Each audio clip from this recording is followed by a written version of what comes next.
ഒന്ന് രാജാക്കന്മാരുടെ പുസ്തകം 22-ാം അധ്യായം 1 മുതലുള്ള വാക്യങ്ങൾ. ആരാമും ഇസ്രായേലും 3 സംവത്സരം തമ്മിൽ യുദ്ധം കൂടാതെ പാർത്തു. 3-ാം ആണ്ടിലോ യഹൂദ രാജാവായ യെഹോശാഫാത്ത് ഇസ്രായേൽ രാജാവിന്റെ അടുക്കൽ ചെന്നു. ഇസ്രായേൽ രാജാവ് തന്റെ ഭൃത്യന്മാരോട്, ഗിലെയാദിലെ രാമോത്ത് നമുക്കുള്ളതെന്ന് നിങ്ങൾ അറിയുന്നുവോ? നാം അതിനെ അരാം രാജാവിന്റെ കയ്യിൽ നിന്ന് പിടിക്കാതെ അടങ്ങിയിരിക്കുന്നുവല്ലോ എന്ന് പറഞ്ഞു. അവൻ യെഹോശാഫാത്തിനോട്, നീ എന്നോടുകൂടെ ഗിലെയാദിലെ രാമോത്തിൽ യുദ്ധത്തിന് പോരുമോ എന്ന് ചോദിച്ചു. അതിന് യെഹോശാഫാത്ത് ഇസ്രായേൽ രാജാവിനോട്, ഞാനും നീയും എൻ്റെ ജനവും നിന്റെ ജനവും എൻ്റെ കുതിരകളും നിന്റെ കുതിരകളും ഒരുപോലെയല്ലോ എന്ന് പറഞ്ഞു. എന്നാൽ യെഹോശാഫാത്ത് ഇസ്രായേൽ രാജാവിനോട്, ഇന്ന് യഹോവയുടെ അരുളപ്പാട് ചോദിച്ചാലും എന്ന് പറഞ്ഞു. അങ്ങനെ ഇസ്രായേൽ രാജാവ് ഏകദേശം 400 പ്രവാചകന്മാരെ കൂട്ടി വരുത്തി അവരോട്, ഞാൻ ഗിലെയാദിലെ രാമോത്തിലേക്ക് യുദ്ധത്തിന് പോകുകയോ പോകാതിരിക്കുകയോ എന്തു വേണ്ടു എന്ന് ചോദിച്ചു. അതിന് അവർ, പുറപ്പെടുക, കർത്താവ് അത് രാജാവിന്റെ കയ്യിൽ ഏൽപ്പിക്കും എന്ന് പറഞ്ഞു. എന്നാൽ യഹോശാഫാത്ത്, നാം അരുളപ്പാട് ചോദിക്കേണ്ടതിന് യഹോവയുടെ പ്രവാചകനായിട്ട് ഇവിടെ ഇനി ആരുമില്ലയോ എന്ന് ചോദിച്ചു. അതിന് ഇസ്രായേൽ രാജാവ് യഹോശാഫാത്തിനോട്, നാം യഹോവയോട് അരുളപ്പാട് ചോദിപ്പാൻ തക്കവണ്ണം ഇനി ഇംലയുടെ മകനായ മീഖായാവ് എന്നൊരുത്തനുണ്ട്. എന്നാൽ അവൻ എന്നെക്കുറിച്ച് ഗുണമല്ല ദോഷം തന്നെ പ്രവചിക്കുന്നത് കൊണ്ട് എനിക്ക് അവനോട് ഇഷ്ടമില്ല എന്ന് പറഞ്ഞു. രാജാവ് അങ്ങനെ പറയരുതേ എന്ന് യഹോശാഫാത്ത് പറഞ്ഞു. അങ്ങനെ ഇസ്രായേൽ രാജാവ് ഒരു ഷണ്ഡനെ വിളിച്ചു ഇംലയുടെ മകനായ മീഖായാവെ വേഗത്തിൽ കൂട്ടിക്കൊണ്ടുവരുവാൻ കൽപ്പിച്ചു.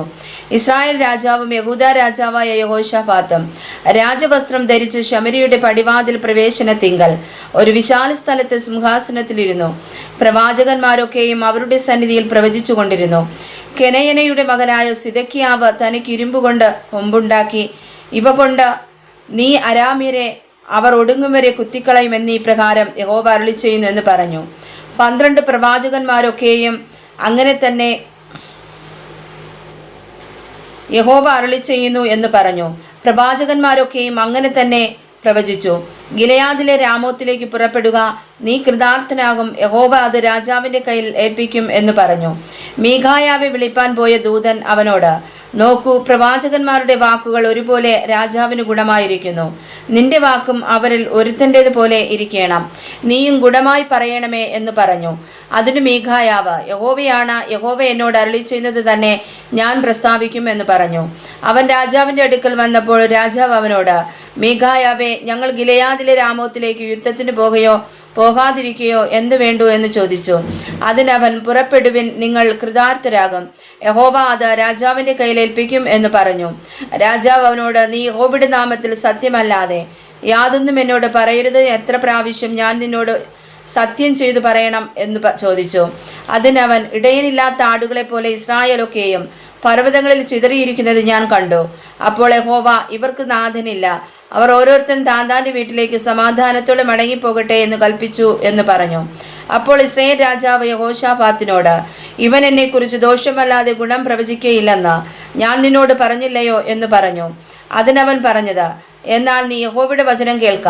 യഹോവ തന്റെ സിംഹാസനത്തിൽ ഇരിക്കുന്നതും സ്വർഗത്തിലെ സൈന്യമൊക്കെയും അവന്റെ അടുക്കൽ വലത്തുമിടത്തും നിൽക്കുന്നതും ഞാൻ കണ്ടു. ആഹാബ് ചെന്ന് ഗിലെയാദിലെ രാമോത്തിൽ വെച്ച് പട്ടുപോകത്തക്കവണ്ണം അവനെ ആർ വശീകരിക്കും എന്ന് യഹോവ ചോദിച്ചതിന് ഒരുത്തൻ ഇങ്ങനെയും ഒരുത്തൻ അങ്ങനെയും പറഞ്ഞു. എന്നാറെ ഒരാത്മാവ് മുമ്പോട്ട് വന്നു യഹോവയുടെ സന്നിധിയിൽ നിന്നു, ഞാൻ അവനെ വശീകരിക്കും എന്നു പറഞ്ഞു. ഏതിനാൽ എന്ന് യഹോവ ചോദിച്ചതിന് അവൻ, ഞാൻ പുറപ്പെട്ട് അവന്റെ സകല പ്രവാചകന്മാരുടെയും വായിൽ ഫോഷ്കിന്റെ ആത്മാവായിരിക്കും എന്ന് പറഞ്ഞു. നീ അവനെ വശീകരിക്കും, നിനക്ക് സാധിക്കും, നീ ചെന്നങ്ങനെ ചെയ്യുക എന്ന് അവൻ കൽപ്പിച്ചു. ആകയാൽ ഇതാ, യഹോവ ഫോഷ്കിന്റെ ആത്മാവിനെ നിന്റെ ഈ സകല പ്രവാചകന്മാരുടെയും വായിൽ കൊടുത്തിരിക്കുന്നു. യഹോവ നിന്നെക്കുറിച്ച് അനർത്ഥം കൽപ്പിച്ചുമിരിക്കുന്നു എന്ന് പറഞ്ഞു. അപ്പോൾ കെനയനയുടെ മകനായ സിദക്കിയാവ് അടുത്തു ചെന്ന് മീഖായാവിന്റെ ചെകിട്ടത്തടിച്ചു. നിന്നോട് അരുളി ചെയ്യുവാൻ യഹോവയുടെ ആത്മാവ് എന്നെ വിട്ട് ഏതു വഴിയായി കടന്നു വന്നു എന്ന് ചോദിച്ചു.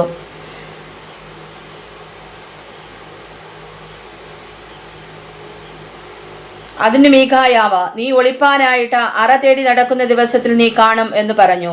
അപ്പോൾ ഇസ്രായേൽ രാജാവ് പറഞ്ഞത്, മീഖായാവെ പിടിച്ച് നഗരാധിപതിയായ ആമോന്റെയും രാജകുമാരനായ യോബാസിന്റെയും അടുക്കൽ കൊണ്ടുചെന്ന് ഇവനെ കാരാഗ്രഹത്തിൽ ആക്കി. ഞാൻ സമാധാനത്തോടെ വരുവോളം ഞെരുക്കത്തിന്റെ അപ്പവും ഞെരുക്കത്തിന്റെ വെള്ളവും കൊടുത്ത് പോഷിപ്പിക്കേണ്ടതിന് രാജാവ് കൽപ്പിച്ചിരിക്കുന്നു എന്ന് അവരോട് പറക. അതിനു മീഖായാവ്, നീ സമാധാനത്തോടെ മടങ്ങി വരുന്നുണ്ടെങ്കിൽ യഹോവ എന്നെ കൊണ്ട് അരുളി ചെയ്തിട്ടില്ല എന്ന് പറഞ്ഞു. സകല ജാതികളുമായുള്ളവരെ കേട്ടുകൊള്ളുവിൻ എന്നും അവൻ പറഞ്ഞു.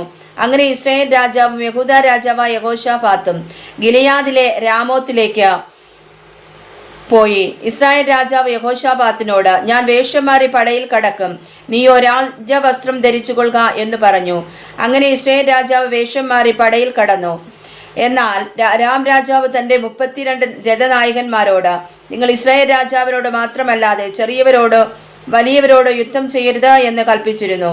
ആകയാൽ രഥനായകന്മാർ യഹോശാഫാത്തിനെ കണ്ടപ്പോൾ ഇവൻ തന്നെ ഇസ്രായേൽ രാജാവ് എന്ന് പറഞ്ഞ് അവനോട് പൊരുതുവാൻ തിരിഞ്ഞു. എന്നാൽ യഹോശാഫാത്ത് നിലവിളിച്ചു, അവൻ ഇസ്രായേൽ രാജാവല്ല എന്ന് രഥനായകന്മാർ കണ്ടിട്ട് അവനെ വിട്ട് മാറിപ്പോന്നു. എന്നാൽ ഒരുത്തൻ യാത്ര ചെയ്യാൻ വില്ലുകുലച്ച് ഇസ്രായേൽ രാജാവിനെ കവചത്തിനും പതക്കത്തിനും ഇടയ്ക്ക് എയ്തു.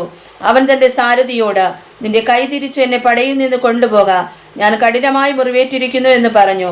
അന്ന് പട കഠിനമായി തീർന്നതുകൊണ്ട് രാജാവ് അരാമ്യർക്കെതിരെ രഥത്തിൽ നിവർന്നു നിന്നു. സന്ധ്യാസമയത്ത് അവൻ മരിച്ചുപോയി. മുറിവിൽ നിന്ന് രക്തം രഥത്തിനകത്തൊഴുകിയിരുന്നു.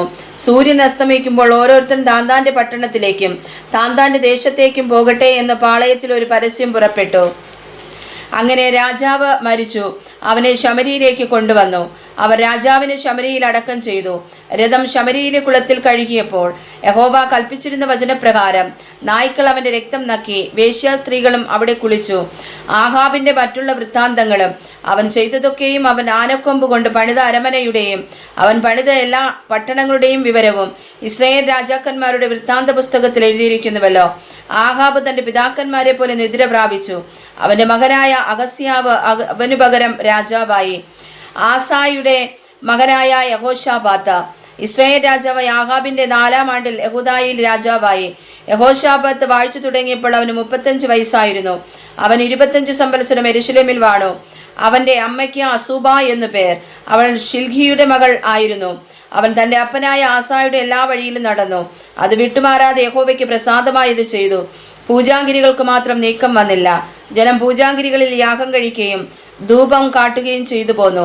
യഹോശാഫാത്ത് ഇസ്രായേൽ രാജാവിനോട് സഖ്യത ചെയ്തു. യഹോശാഫാത്തിന്റെ മറ്റുള്ള വൃത്താന്തങ്ങളും അവന്റെ പരാക്രമ പ്രവൃത്തികളും അവൻ ചെയ്ത യുദ്ധവും യഹൂദ രാജാക്കന്മാരുടെ വൃത്താന്ത പുസ്തകത്തിൽ എഴുതിയിരിക്കുന്നുവല്ലോ.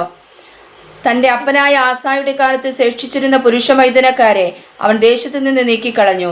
ആ കാലത്ത് ഏദോമിൽ രാജാവില്ലായിക കൊണ്ട് ഒരു ദേശാധിപതി രാജസ്ഥാനം വഹിച്ചു. ഓഫീരിൽ പൊന്നിന് പോകേണ്ടതിന് യഹോശാഫാത്ത് തർശീസ് കപ്പലുകളെ ഉണ്ടാക്കി. എന്നാൽ കപ്പലുകൾ എസ്യോൻ ഗേബേരിൽ വെച്ച് ഉടഞ്ഞുപോയതുകൊണ്ട് അവയ്ക്ക് പോകുവാൻ കഴിഞ്ഞില്ല. അന്നേരം ആഹാബിന്റെ മകനായ അഗസ്യാവ് യഹോശാഫാത്തിനോട്, എന്റെ ദാസന്മാർ നിന്റെ ദാസന്മാരോടുകൂടെ കപ്പലുകളിൽ പോരട്ടെ എന്ന് പറഞ്ഞു. എന്നാൽ യഹോശാഫാത്തിന് മനസ്സിലായിരുന്നു. യഹോശാഫാത്ത് തന്റെ പിതാക്കന്മാരെ പോലെ നിദ്ര പ്രാപിച്ചു. അവന്റെ പിതാവായ ദാവീദിന്റെ നഗരത്തിൽ അവന്റെ പിതാക്കന്മാരോടുകൂടെ അവൻ അടക്കം ചെയ്തു. അവന്റെ മകനായ യഹോരാം അവനു പകരം രാജാവായി. ആഹാബിന്റെ മകനായ അഗസ്യാവ് യഹൂദ രാജാവായ യഹോശാഫാത്തിന്റെ 17-ാം ആണ്ടിൽ ശമരിയിൽ ഇസ്രായേലിന് രാജാവായി. ഇസ്രായേലിൽ 2 സംവത്സരം വാണു. അവൻ തന്റെ അപ്പന്റെ വഴിയിലും അമ്മയുടെ വഴിയിലും ഇസ്രായേലിനെ കൊണ്ട് പാപം ചെയ്യിച്ച നെബാത്തിന്റെ മകനായ യെരോബയാമിന്റെ വഴിയിലും നടന്നു. യഹോവയ്ക്ക് അനിഷ്ടമായുള്ളത് ചെയ്തു. അവൻ ബാലിനെ സേവിച്ച് നമസ്കരിച്ചു. തന്റെ അപ്പൻ ചെയ്തതുപോലെ ഒക്കെയും ഇസ്രായേലിന്റെ ദൈവമായ യഹോവയെ കോപിപ്പിച്ചു. വായിച്ചതായ തിരുവചനങ്ങളാൽ പരിശുദ്ധനായ ദൈവം നമ്മെ സമർത്ഥമായി അനുഗ്രഹിക്കുമാറാകട്ടെ. ആമേൻ.